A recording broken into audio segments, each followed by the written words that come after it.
Okay, this is a comment on this rape video. Thoughtful theist, thoughtful atheist, thoughtful something or other. Thoughtful beardy bloke, let's go with, shall we? He's made this rape video. I'm at a disadvantage, I've not seen the video. But I'm also at an advantage having not seen the video. Well, I feel it's an advantage because I'm coming along and seeing people's comments, and I'm not coloured by that video, and it seems that some of their comments are coloured by his original video. And although they're responding to what he's saying now and what other people are saying now, it still seems to be in a context of the original video and not taking the comments that are being made at face value. This is why I feel the need to get involved. Seems to me there's a lot of common ground. Nobody is condoning rape. Everybody is condemning rape. Everybody's saying it's a serious crime, that it's a psychologically damaging crime. Everybody, I think, agrees that we need to try and increase the conviction rates, that it's a crime we need to try and do more about. I don't think there's any disagreement about that.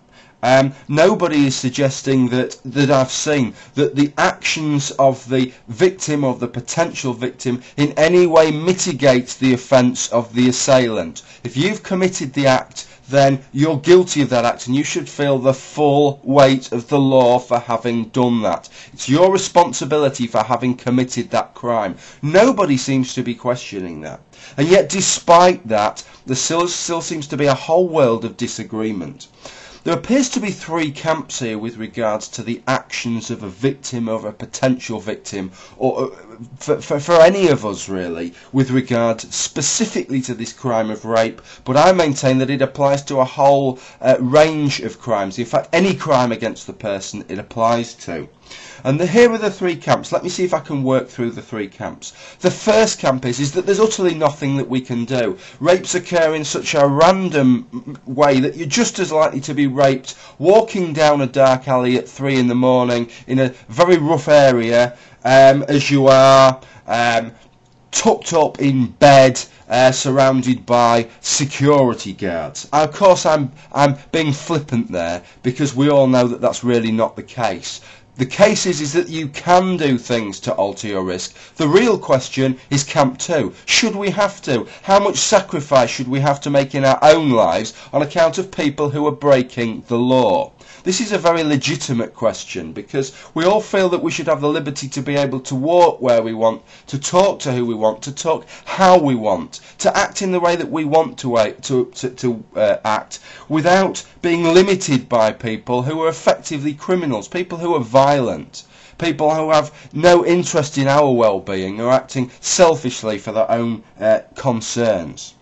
Then there's the third camp. The third camp is the camp that I want to try and back up here. I want to try and fly a flag for, which is the pragmatic camp, which is that we all have to make these sacrifices for our own good. Now I need to make some points here.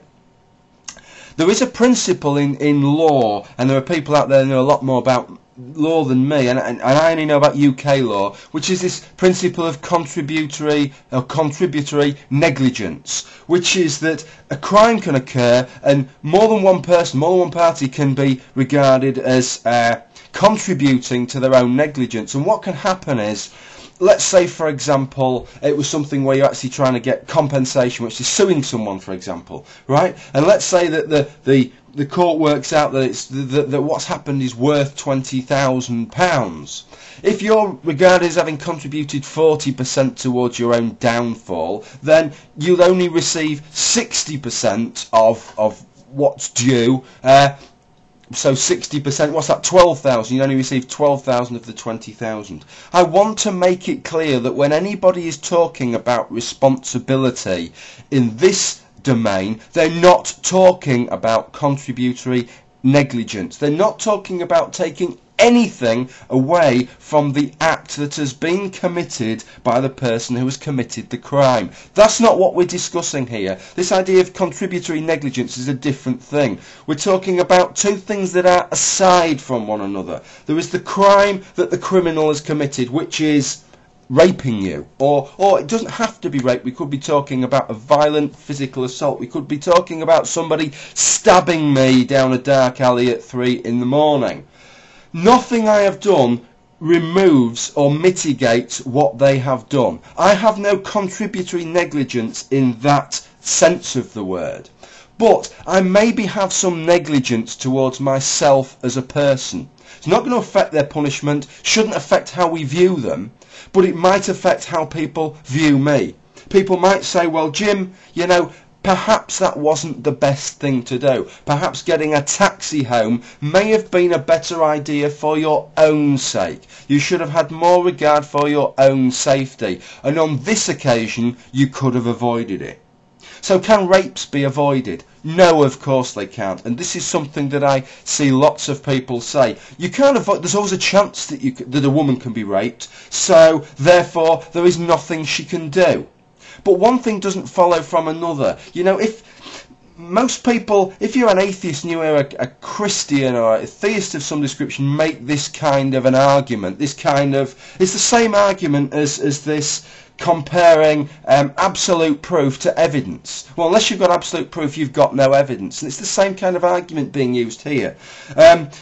That unless you can reduce the risk of being raped to zero, that means you can't do anything to mitigate your chance of being raped. Well, that's just absurd, isn't it? I mean, I don't particularly set out to reduce my chance of being raped, okay? But I do, and I always have done, set out to mitigate my chance of being physically assaulted. The most common crime when young people go out in the UK is male-on-male violence. It's guys beating the crap out of other guys. And this is something that you can't avoid. You can go into a pub and somebody will come up to you and smash you in the face, glass you in the face. You'll go outside to get a taxi, you'll be lynched by a couple of blokes, half pissed, who'll beat you to a pulp. You cannot absolutely reduce the risk to zero. Simply by going out, you are taking a risk. And why should you not be able to go out? Of course you should. And we should have absolute sympathy for anybody who is attacked. But I always had the principle of not walking home on my own.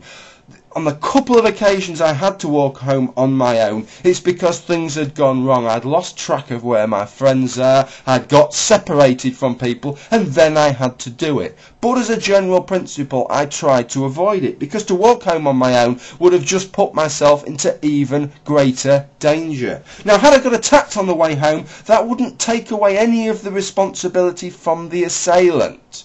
But if I was to adopt a principle of saying, well, I may as well walk home, it's my right to walk home on my own at 3 in the morning through the roughest areas, and I can do that whenever I like. Well, yes, I can do that, but everybody on YouTube, if I was to get attacked, would say, well, Jim, you've been a fool to yourself for doing that. If there is something that you can do that doesn't impact on your enjoyment of life too much, but will reduce your risk of being the victim of a violent crime, well, you're a fool to yourself if you don't do it. So don't we have a balance here? Can't we refrain from taking these absolutist positions? This position that basically you shouldn't have to lock your car door, you shouldn't have to lock your house, that it's the assailant that's entirely to blame.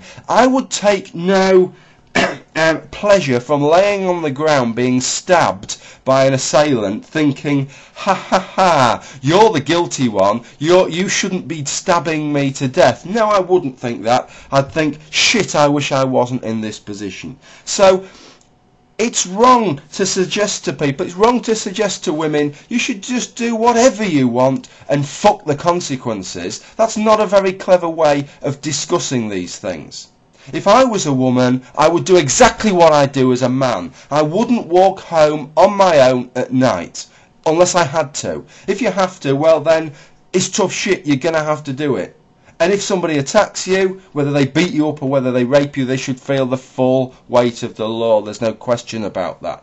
But if you're making a choice to do that night in, night out, and you know that there's a risk involved in that, well then you have some personal responsibility for your own downfall. And that is aside from the responsibility the person has for committing the crime. Tell me where the logic is wrong in that, because there are so many people arguing against that, and I cannot see why. Okay, well, thank you for watching this video.